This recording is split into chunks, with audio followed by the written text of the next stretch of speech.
Hi guys, I'm Victoria. I feel like I only introduce myself like in 1 in 4 videos. I make videos about fashion, sustainability, and then I do a lot of bra education as well. So if you're interested in learning about clothes, kind of deepening your relationship with them, absolutely stick around. So today I wanted to talk about a few books. I have never been very good at reading nonfiction.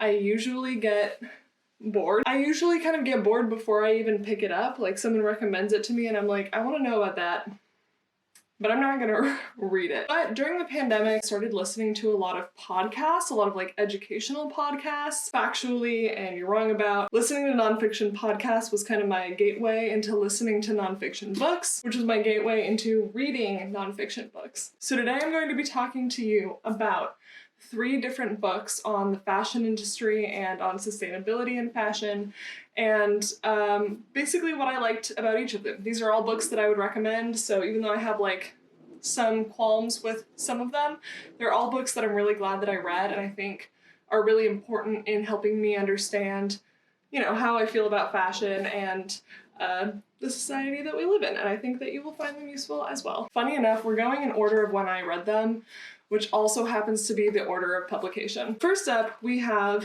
Overdressed by Elizabeth Cline. This is the first nonfiction book that I read about the fashion industry.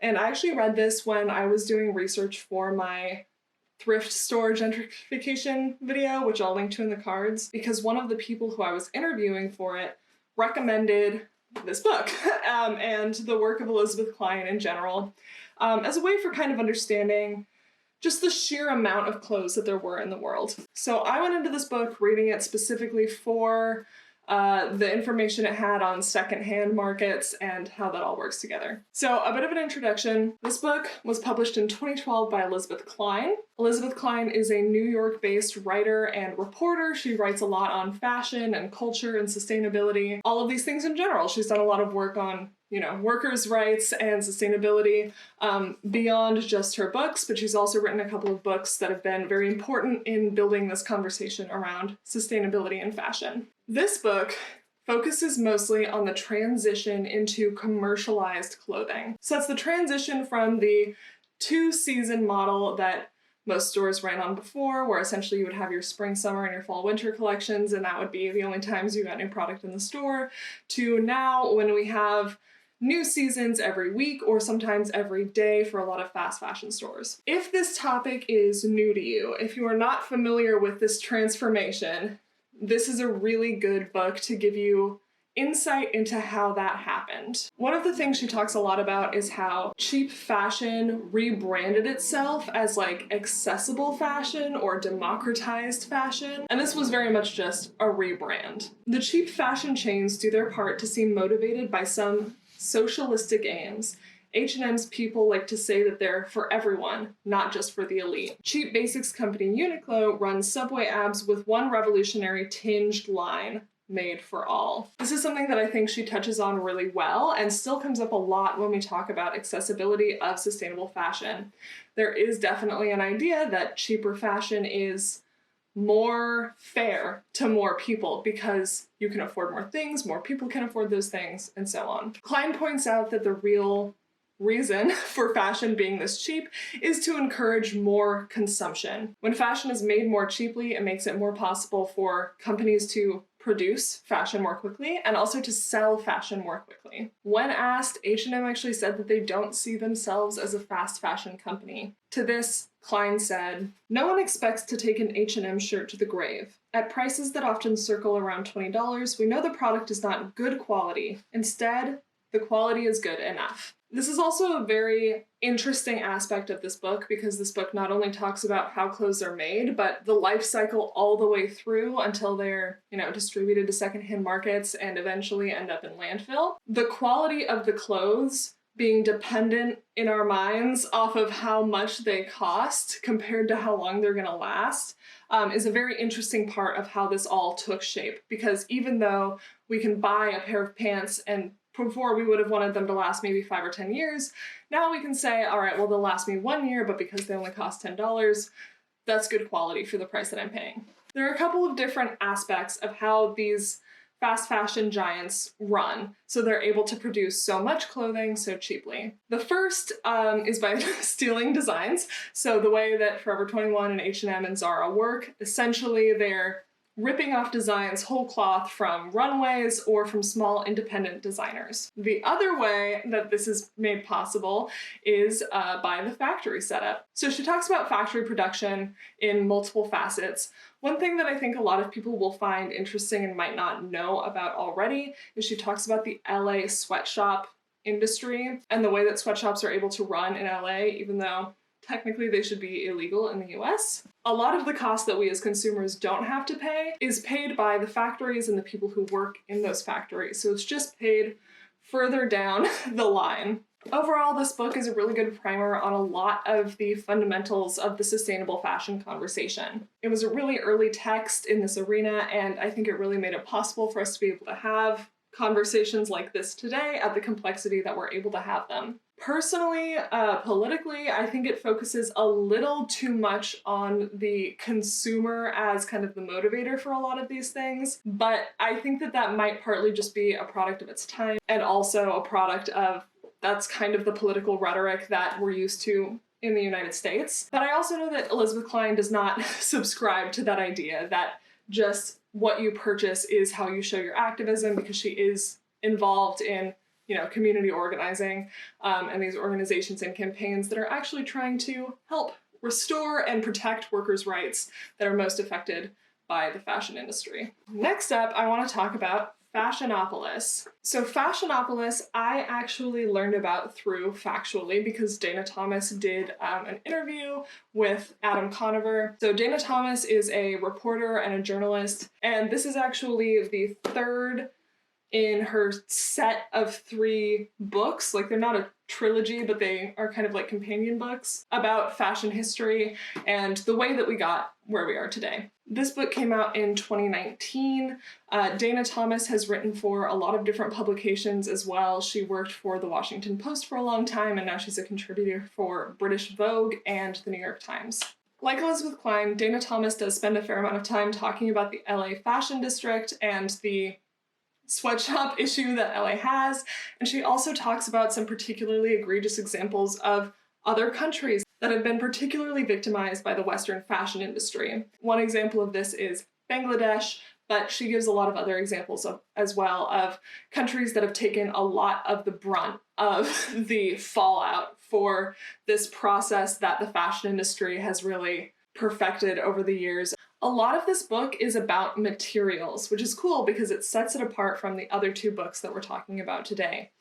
So Dana Thomas talks a lot about cotton for a good chunk of the beginning, middle of this book, and particularly she talks about denim. Denim is a notoriously polluting industry. Cotton is a very difficult fiber to make. It's very water intensive, resource intensive, and dyeing and processing denim is incredibly polluting to local areas around where those things are processed.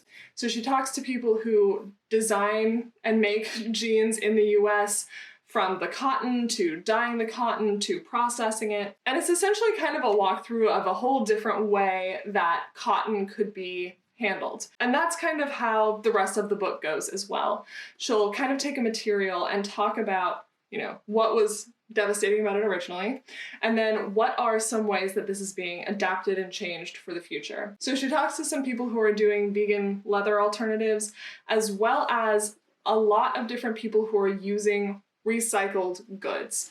Some of these people are taking the goods and pretty much using them as they are, but there are also some interviews she has with people who are doing some pretty cool things with recycling technology, even to the point where they're able to take a shirt that's part polyester and part cotton and melt it down so they can separate the cotton and the polyester, turn the polyester into these little like beads, which can then be melted down and turned into more fibers. Everyone spotlighted in this book is, in their way, pushing back on a model that is manifestly unsustainable, that celebrates endless consumption, ever lower prices, whether achieved by stealing someone's art or their human rights, and ever larger returns. So this book is really about the concept of Can we get to a circular fashion future? Can we really take these materials that we have and reuse them and create a new and innovative and exciting fashion industry? Technology is not my number one concern when it comes to how to fix global crises like this, but I do think it's still really interesting to learn about, especially if you love diving into the nitty-gritty of the technical parts of how different parts of the industry work, how they could work.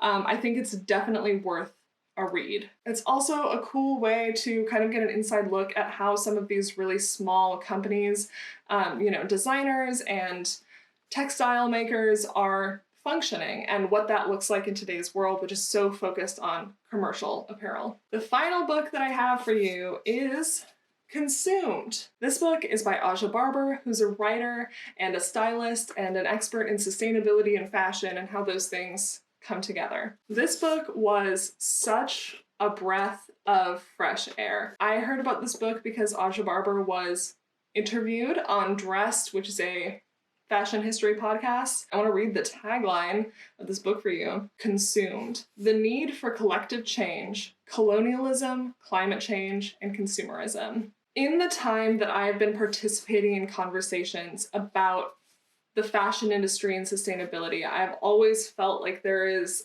a gap, like there's something that we're not quite registering. A lot of the time when we're talking about solutions to these things, they tend to be kind of swatting these symptoms of the issue without actually dealing with the problem itself. We are kind of trained to think that by shopping differently, we can change the world, and by shopping differently, that's how we can show our political values and stand up for the things we believe in, when that is not only not accessible to everyone, but also fails to recognize the huge swaths of this problem that happen entirely beyond the consumer's hands. Barber did an incredible job of filling that gap, that the roots of these problems tend to come down to colonialism and, in a simplified way, capitalism. A lot of the issues that we're trying to solve come from this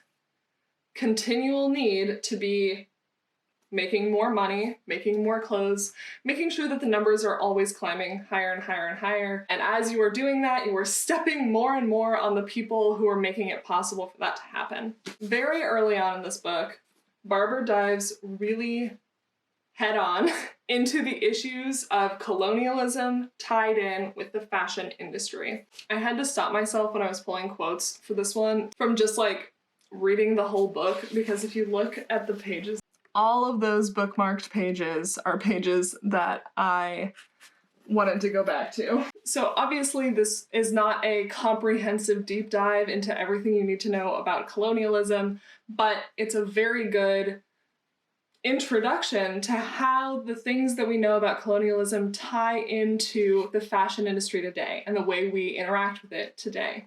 Our society is so threatened by the conversation about deconstructing colonialism that people take great pains to hide the truth. What we really need to do is look at all these systems that we operate within and reform them, figuring out what restorative justice should be in light of it all, and sharing the power, money, and resources.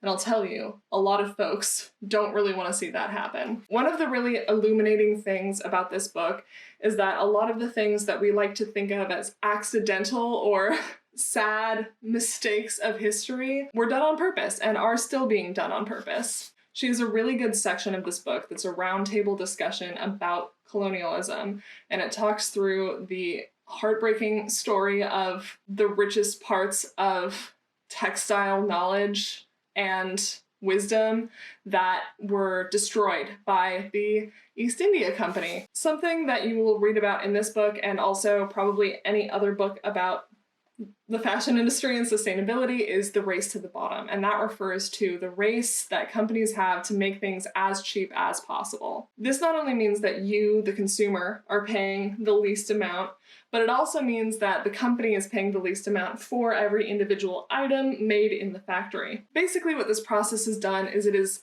shaved away more and more of both the pay and the protections that a lot of these workers had. And something that is made very clear in this book is that that was not an accident. That is done on purpose because it is the only way to get truly to the bottom of how cheap something can be. Another aspect of this is how every time we find somewhere to export our work to, the second that those workers start organizing and fighting for their rights, we simply move that work somewhere else.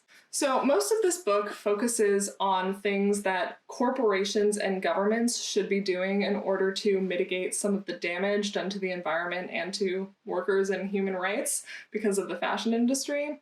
But this book also has my favorite take on personal accountability that I've seen. A lot of the way that she does that is by breaking it down to the point where it's not you just don't participate and then you don't have to worry about it. But instead, it's here are different ways you can get involved as one section. Here's like activism you can do. And then here are ways you can fix your broken relationship with clothing.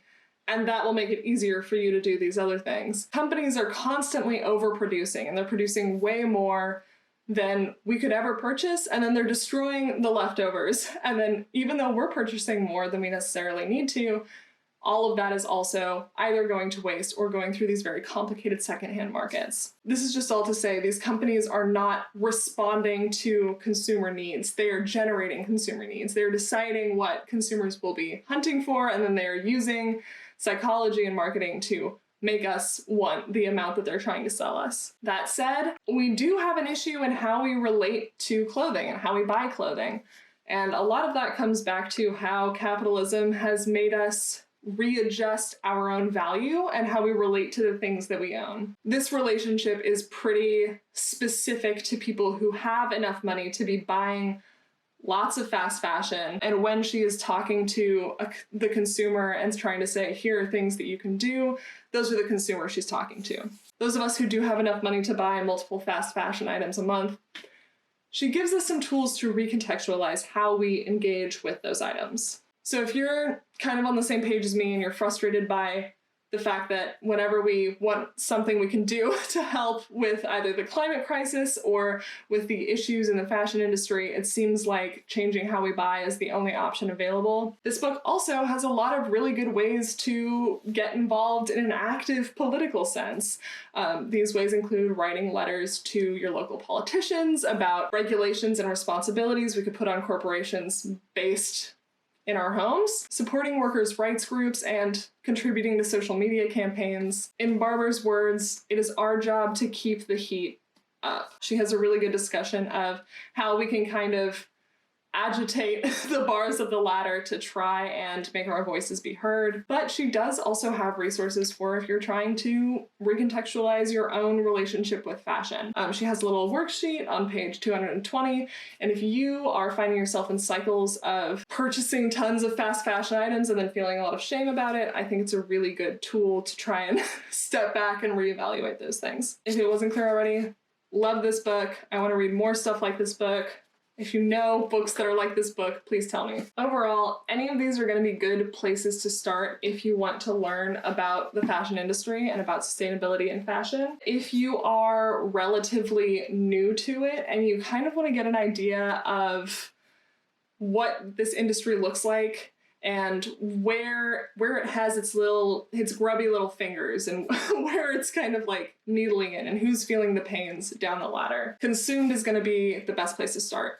This is probably where I would recommend most people start, but if you are kind of in a spot where you really want to take a look at a lot of the ideas and myths we have about how our clothes are made and then what happens once we donate them and the secondhand life cycle they go through, then this is a really good one to start with. And if you have a pretty good handle on a lot of that stuff already, and maybe you want to dive into something you don't know a lot about, but you want to get some more information about different ways that people are looking at trying to create a circular fashion economy, then I think Fashionopolis is also a good place to start. Really, you can start with any of these books. Yeah, I mean, I'm glad I read all of them.